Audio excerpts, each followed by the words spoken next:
நல்லதே நடக்கும்.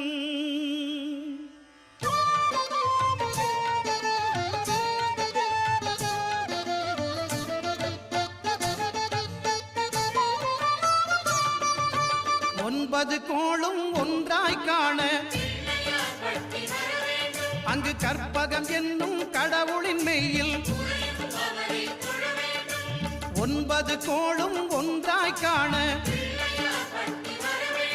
அங்கு கற்பகம் என்னும் கடவுளின் மெய்யில்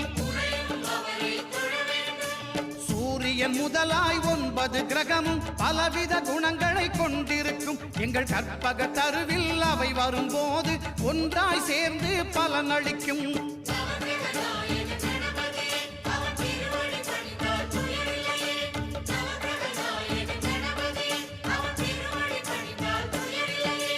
ஒன்பது கோளும் ஒன்றாய் காண அங்கு கற்பகம் என்னும் கடவுள்